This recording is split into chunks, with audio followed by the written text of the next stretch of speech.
Welcome back to another Dot Race video. Today we're going to be playing Hitman 2 in Hawke's Bay with the elusive contract of Barbara E. Keating.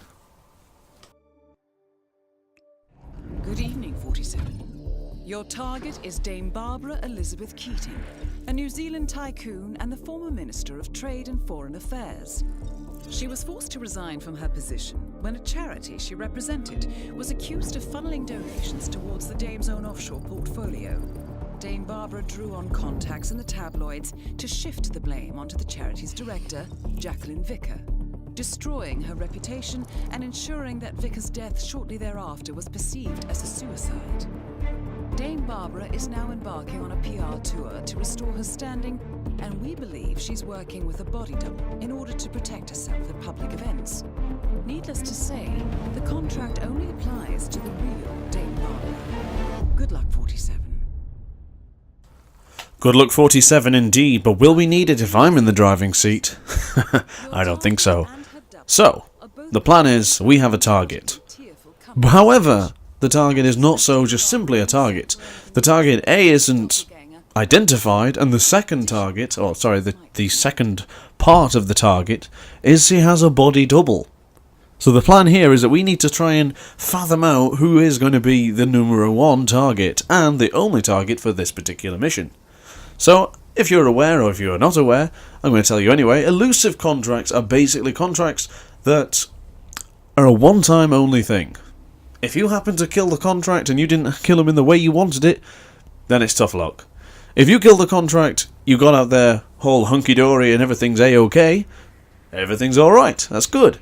However, if you kill the contract and everything goes to foobar, you will not be able to repeat the mission. So if you die, or if the contract dies, game over. If it's gone to rubbish, then I'm afraid it's over for you. First we had the Sean Bean one, and then we've had other particular elusive contracts. I haven't kept up with them all, unfortunately, or as much as I would like to, but here it is anyway. This is Hawke's Bay with trying to eliminate Barbara E. Keating. Now, I did repeat this a few times. I restart the mission a little bit, quite often actually, because I couldn't decide who the final contract, who the target is, who the actual... I mean, you will see the doppelganger in a moment, or the body double, whatever you want to call it, but this is the best way I found out how to do it. So, make sure as well you start off the mission with the lockpick Mark II. I would say that's imperative. If you don't have the lockpick, well, if you're following my idea, that is. So the plan is, I have a wrench that I've just picked up near that other guy, and now we have... oh, we're about to steal this gentleman's clothes. Now the way I did it was slowly bait him down the stairs, because I tend to find, especially in the old games, that if you throw things on the stair and you try and attack them on the stair, you can't really subdue them. You only get into a bit of a fisticuffs and everything's not okay. So the plan here is we're simply going to try and bring him down here just to bring him, you know, a little bit closer towards us so we can have a fighting chance, or maybe subdue him. I was actually extremely lucky here because he came out the room, or he came into the room, or away from the stairs, and he faced the opposite way. I was a little bit tentative, but I went in for the subdue anyway. So we got him. So we're now going to take him over to the bin, or whatever the hell that is. Is it a cupboard, a freezer? I don't know what it is. We're going to sling him in there anyway. I'm just using instinct here to make sure no other guards are going to walk in and see me hurtling this man inside a freezer. It does look like a freezer, actually. Odom freezer. Don't know what brand that is. So anyway, we've got our new beanie hat on. We've got our new threads, if you will. And we're going to make our way up to the... I have no idea what it's called. I think it's a gas heater thing. Had one of these in the past. So there is one of the doppelgangers, body doubles, or that could be the target.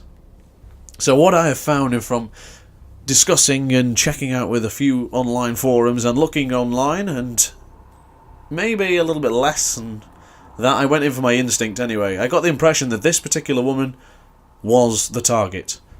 It says that she's a primary from a little bit of a conversation with the guards, and said something about her smoking. So 2 and 2 together. I hope I got 4, but in this case I certainly did, because you will see it in a moment. So At this point, I still wasn't sure. This was still a test run. I wasn't 100% certain, but I was close enough for certain. So, with that being said, I've obviously rigged the gas heater to explode when it's with a cigarette or anything exposed flame attacks it. Attacks it? Goes near it? What am I talking about? So, there is the second one.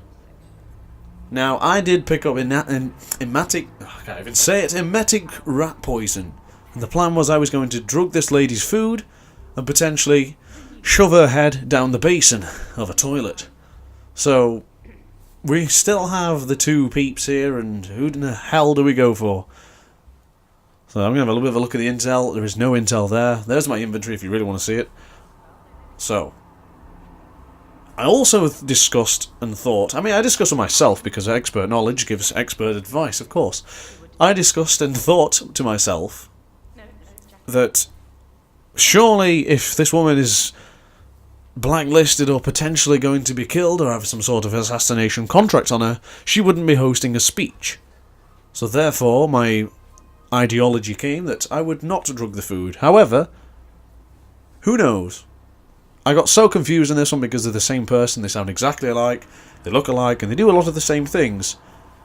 I didn't have a Scooby-Doo. And if you're not English, that means I didn't have a clue. Cockney rhyming slong for you. So, the plan was I'm going to pick up the car keys, which are imperative for the end of this mission. So, I would advise you, even if you are not following my particular method, if you're just watching the video just to hear my voice, hats off to you. Give a thumbs up and like and comment and subscribe. I would be very, very grateful. Anyway, back to business. Pick up the car keys. It's very good for the end. You know, I'll show you later.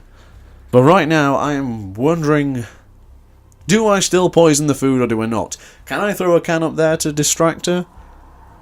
No, I don't think I can. But I'm going to hurtle a can over to the left-hand side of me, over to the right side of that geezer, just so I can put the right poison in the food, just in case all is not well with the gas heater. So, we're going to take our time here, but I must confess, panic stations, I thought this was it. If you can't see this gentleman's beanie hat and his beautiful pale skin, then I don't know what you can see, quite honestly. But thankfully, the nonchalant guard over there who's just leaning on the settee, it's not going to be a problem for me, you can't see me. And there we have it, the target has been eliminated, an explosion kill. So, obviously I picked the right one. I'm going to quickly check in this menu for no reason at all. I'm going to need to get the hell out of here. Now there's a few ways I could get out here. I was extremely lucky there because that guard didn't suspect me at all. But as always with the Hitman games, you got to try and leave as little as evidence as possible. Now I didn't trigger any alarms, I didn't trigger any cameras, so I quickly went back for the tactical wetsuit and begun to get the heck out of there. So the best thing I can suggest here is to stay in the bushes. To look to your right, look to your left, use instinct when possible, and just be careful of the guys in the windows. I was lucky they didn't see me in this particular instance, but it is possible for them to have a good old gander and see you outside. Bearing in mind I've got the car keys, I'm in the car, I'm going to drive off home, and I'm going to be driving home for Christmas. Maybe not quite, but it's close enough. I'm going to be driving home, not for Christmas, like Chris Rea did. I'm going to be driving home with the Silent Assassin rating, and ready to move on to my next adventure. So, that is the end of this video, more or less. I'm just going to see my Silent Assassin stats here and boast about it one more time, just because. Yes, and that's it. So, if you would like to see more videos from Dr. Ace, be sure to leave a comment down below, subscribe if you like, and leave me a like if you happen to like the video. I think you would. Anywho, I'm off. Ciao, Dr. Ace.